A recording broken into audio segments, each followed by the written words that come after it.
Hey there, viewers. It's Charlie. I'm back again, and well, apologies for the day-long gap between the previous review and this review. I mean, the day before this review was recorded was Halloween, so you can expect me to take a break for special holidays, can't you? But anyways, welcome back to the G1 Marathon. And today's review is going to be on Inferno. So, as we can see, Inferno here is a fire engine. But before we get onto the actual figure, yep, he's a commemorative reissue.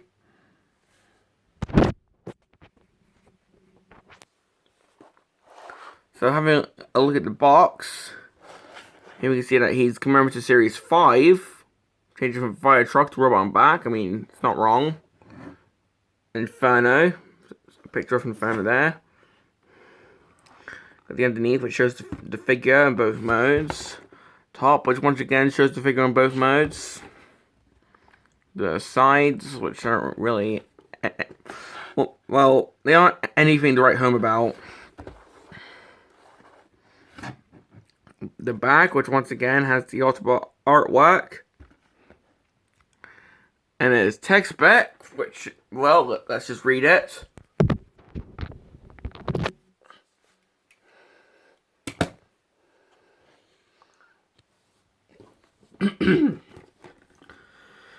Function, search and rescue. When there's smoke, there's me. Okay then, so this guy stops smokers. What a hero. The hotter it gets, the better Inferno likes it. Okay then, that's a bit weird and perverted, but whatever floats your boat, Inferno. But, well, though he would rather fight Decepticons than fires. His ceramic plated armor, which is able to withstand temperatures as high as 14,000 degrees Fahrenheit, not Celsius, Fahrenheit, makes him ideally suited to his job. Equipped with an energy dampening beam, missile-packed forearms, and an extinguisher rifle capable of shooting any liquid substance, from water to corrosive acid. Inferno possesses superior strength, but somewhat lacking in discipline and agility. So apparently this guy can shoot any liquid from his forearms. That's a bit gross, but anyway. Here we have his stats. So, strength is 9, intelligence is 6, speed is 4, endurance is 8, rank is 5, courage is 9, firepower and skill are both 6. Okay. So now that we've taken a look at the box, I forgot something. Of course, it's one of the ones I can open up.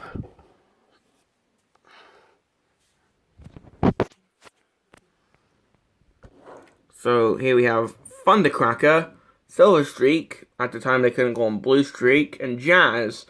But one thing I don't understand is, they called him Autobot Jazz. Why couldn't they call up this guy Autobot Blue Streak instead of Silver Streak? Why? They could have just called him Autobot Blue Streak. I don't understand Hasbro trademarks at all. Then we have tracks and hoists. And the inside, well, they do have the missiles, although they're still in the sprue, except for one. You'll see why. But that's pretty much it for the box. Let's have a look at Inferno properly. And as we can see, Inferno here is a fire engine. And this guy looks like something that Fireman's Sound would drive. But yeah, this guy's pretty much a fire engine. And if anything, I think this was the first fire engine transformer that we ever got. Yeah, I'm pretty sure he was. So the side where it says FD for Fire Department. Got some sticker detailing here. The back end, once again, we have peeling stickers, because of course. The other side, well, we have some details here. The underneath, which, well, it doesn't have any robot kibble underneath, which is pretty good. The ladder can move up, and it can actually extend quite far. Although, be careful, because this can come off quite easily, so... Looking for an Inferno in the secondary market, make sure it actually has the ladder.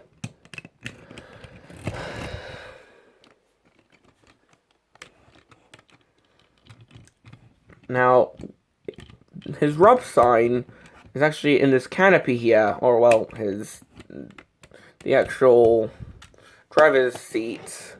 Because remember, this was a Diaclone figure. And here it is, the rub sign.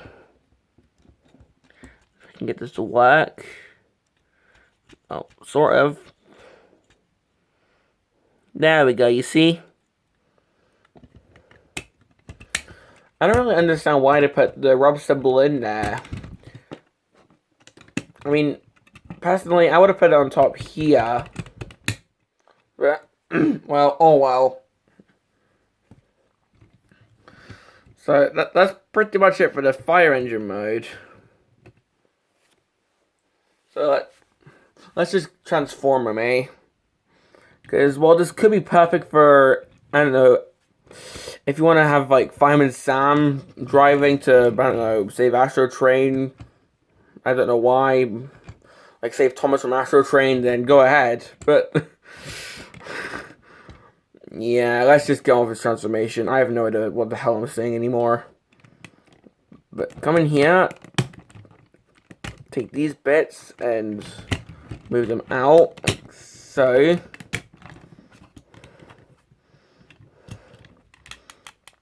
Fold these down and move these down here. And for some reason these bits can move down. I don't know why.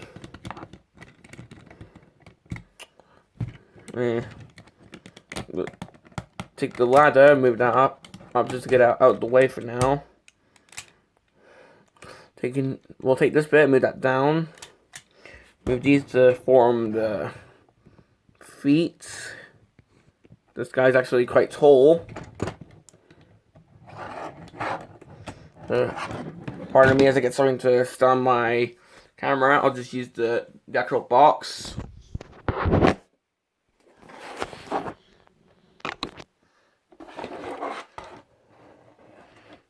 So come in here, spin this around, and you'll see why. Because that's actually his head.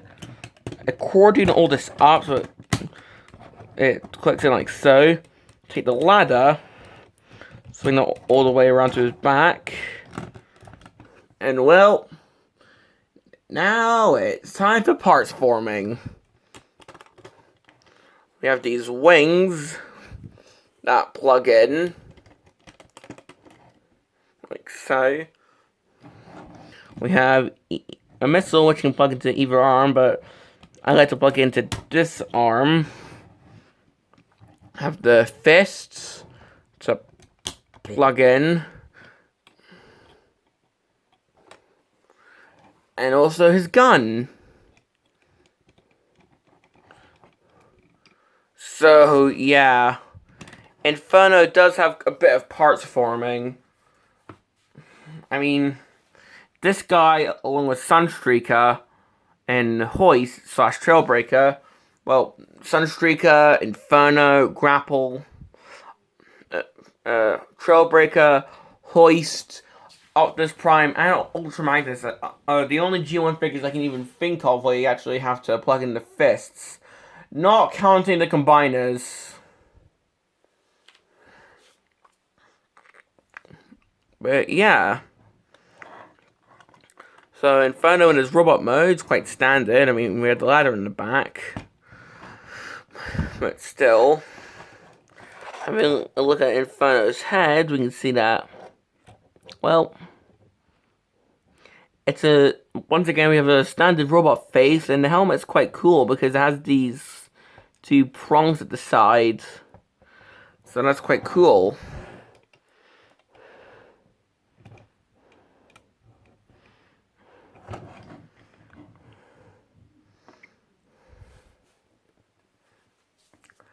So, well, before I get on to the articulation, a couple of negatives.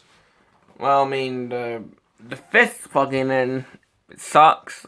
It sucks quite a bit because, say you ever lose that bit, well, he'll be handless.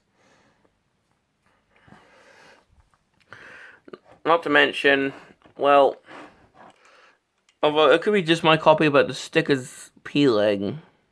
Does suck. You see? Could just be my copy though.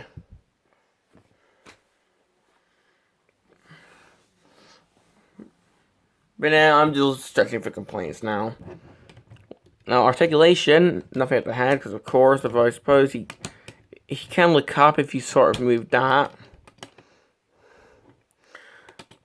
Well, the arms, they can move. Well, not all the way if you have the wings in, but they can move. Does have elbows. Sort of got like a little butterfly joint there. Although he cannot T-pose.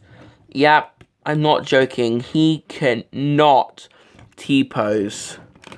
And that's pretty much it for the articulation, aside from the feet can move up and down as per the transformation, but can't T-pose or do the splits. Normally I'd be very ticked off at this, but come on, this is a G1 figure. They rarely had articulation like this, so it can be forgiven. So that's pretty much my review for Inferno. Now, do I recommend him? Once again, if you're a huge G1 fan, or you like collecting 80s figures, because, well, this figure is actually quite fun, and Inferno is one of my favorite figures / characters in G1, along with Red Alert. Those two are some of my favorites.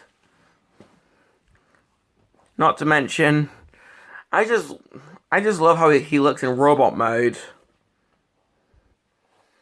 But, well, say you want an Inferno to have more articulation. Well, there's always Masterpiece Inferno. So if you want a G1 Inferno that actually has articulation, I recommend going for the Masterpiece Inferno. But if you don't mind how this guy's pretty much a brick, then yeah, go ahead and get this guy. Because, well, this is one of my favorite G1 figures. This has been my review on G1 Inferno. And this is Charlie Young, signing off.